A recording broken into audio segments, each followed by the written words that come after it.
In the opening scene, a man named Terenzio rushes into a Brazilian airport. He is visibly panicking and is in a hurry. Most people would think he is missing a flight, but the truth cannot be further from that. He asks the help desk for any ticket to the west, but finds out the nearest one is 2 hours later. Still, he buys the ticket just for the sake of crossing the terminal. At the same airport, a famous influencer, Inez, is video chatting with a friend in New York when suddenly she chokes and falls unconscious. Inez is worried, especially since she cannot do anything to help her. Outside, people who are watching the TV see that the TV reporters and live show hosts have passed out in front of the camera. Not just that, but an entire street of people are lying unconscious on the ground. The viewers think it must be some kind of joke, except for Terenzio, who knows what is going on. He says it is time for him to act and rushes to the terminal. When a guard is distracted, Terenzio snatches his gun and asks everyone to get out of his way. He rushes to a flight that is about to take off to Moscow in a few minutes. Only some passengers have boarded the flight when he gets inside and holds everyone at gunpoint. The pilot is missing, and the co-pilot, Matthew, doesn't want to help the terrorist. As they fight for the gun, a bullet hits Matthew's palm and injures him.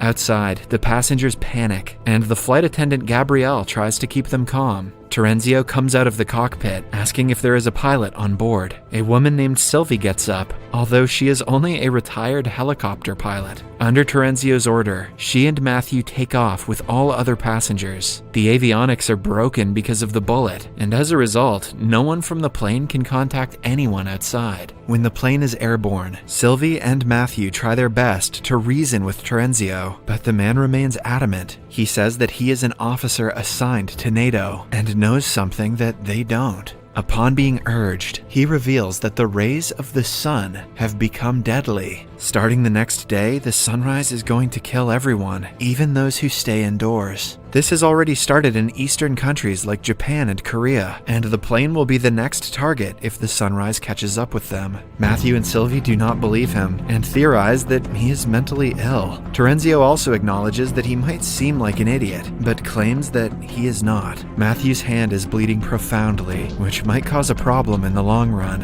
One of the passengers, named Laura, is a home health nurse for an old man with dementia. She is the only medical professional on board, so she takes the responsibility to help the pilot. They have no sewing kit to close the wound, so they use a hot knife. Matthew screams in pain, and the passengers panic even more. Matthew knows that if they start to protest, everyone's life will be in danger. Hence, he tells them that they will land at a different location, as per Terenzio's wish, before continuing their way to the original destination. Matthew hopes that the fighter jets are coming to rescue them, since they were taken at gunpoint, but for some reason, Sylvie feels like they are on their own. A passenger named Ayaz has heard them talk about the sun and is suspicious that the pilot is lying to them. Suddenly, an Arab passenger starts coughing and falls unconscious. Ayaz pretends to be helping him and then snatches Terenzio's gun in the process. Terenzio is locked inside the toilet at Ayaz's order, and Matthew is asked to tell the truth. The pilot discloses they are landing in Iceland because Terenzio wanted to go somewhere west. There, the police will arrest the terrorist, and the others will be let free. He also tells them about the sun and how Terenzio thinks it will kill people. This sends the passengers into a frenzy. They start recalling strange things that happened before they boarded the flight and are worried about their families. Matthew calms everyone and takes the responsibility to save them all as the captain.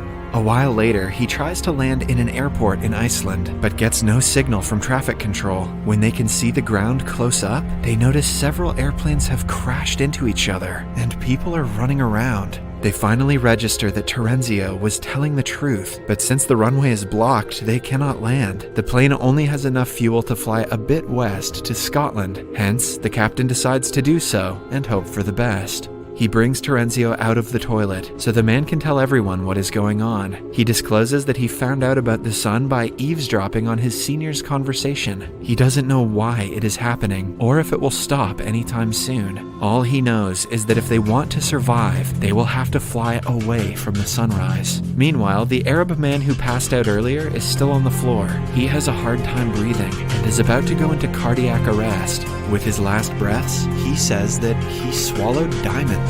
The nurse Laura tries her best to pull the diamonds from his ass. I mean to save him. but her attempts go in vain. At the same time, they go through an emergency landing in Scotland, where Matthew stops the plane seconds away from hitting a wall.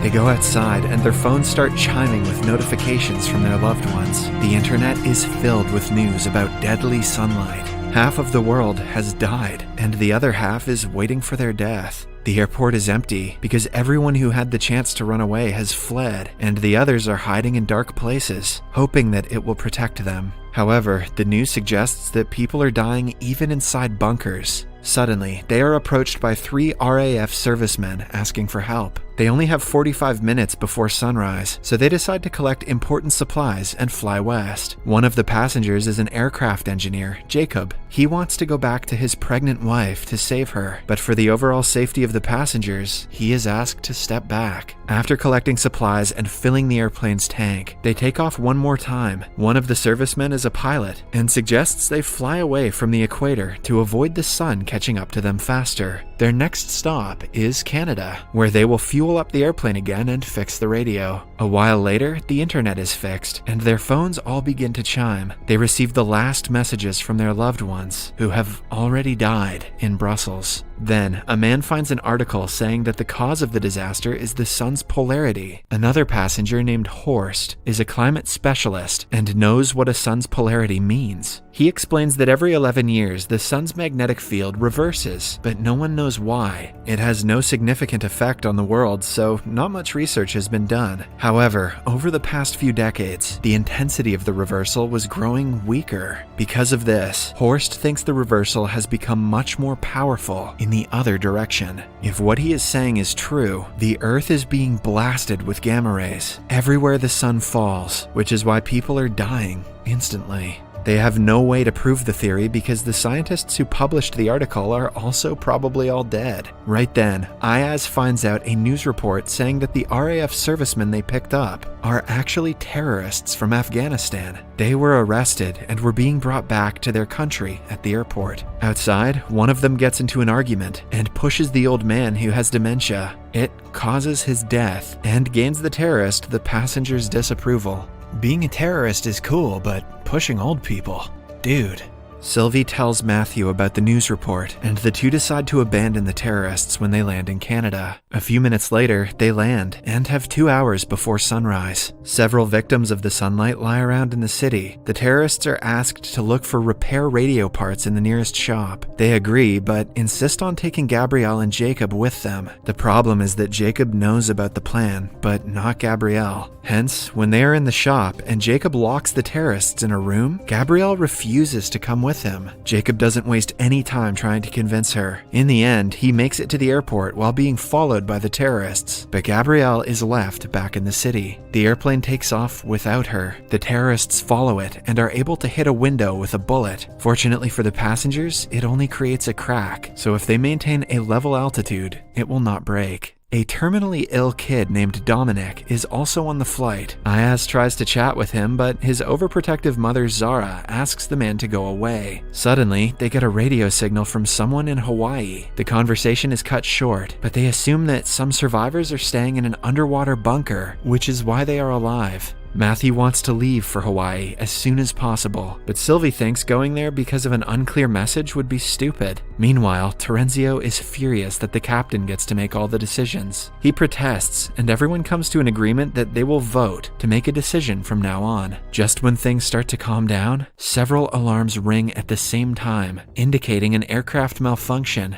Upon analyzing the problems, Matthew learns that one of the terrorists who was following the plane earlier has somehow attached himself to the landing gear. If he remains there, they will not be able to land. Hence, Matthew decides to fly as high as possible, so the temperature and lack of oxygen will take him down. However, he fails to consider the cracked window. Because of the pressure difference, it breaks, causing chaos inside the plane. Things fly into the sky as the passengers brace themselves for impact. Matthew quickly brings the plane to a lower altitude, and Jacob uses a wooden board to close the window for some time. Everyone calms down, but Dominic has trouble breathing because his respiratory tube flew away. Ayaz thinks of a plan and uses the oxygen pipe to make a respiratory tube. Zara is thankful and ashamed that she was mean to Ayaz earlier. floor. The captain tells everyone that Hawaii is no longer an option because they will never reach there on time at this altitude. The most feasible option would be to land in Attu, an Alaskan island. Moreover, the turbulence wasn't able to get rid of the hanging terrorist. This guy would be Superman if he wasn't,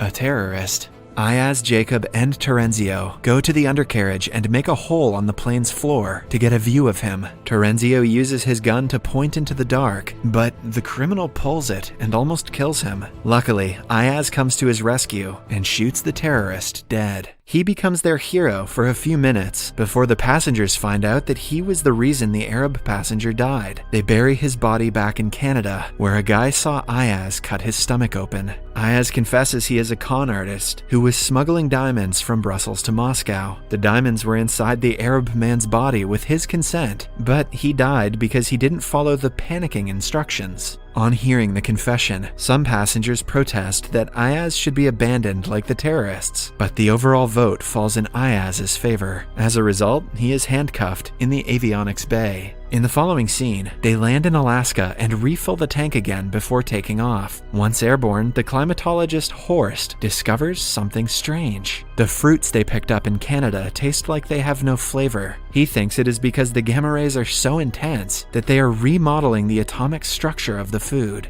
The most concerning part is that it decreases the nutritional value of the food. If this goes on, they will starve to death in a few weeks. The science in this movie is out of control bullshit. Matthew acknowledges the danger, but claims that their primary concern should be running away from the sun. He has started to lose control of himself in the past few hours. Sylvie asks him to take a rest, but he yells at her, which is unlike his normal self. The passengers decide to force him to rest and bring him outside the cockpit. Although annoyed, Matthew promises to sleep for the next few hours. A while later, they pick another signal on the radio and hear two parties talking, but the group only hears them say Stara 17. They soon figure out that the person talking on the phone is a cosmonaut in space. They are shocked that someone like that is alive, but this also means he is talking to the control room, which is on the Earth. With renewed hope for survival, they decide to go to NATO headquarters in Brussels, where it all began. At this rate, they will have 4 hours after they land in Brussels until the sun comes out. Hence, they might find some information about the secret bunker in the headquarters with Terenzio's help.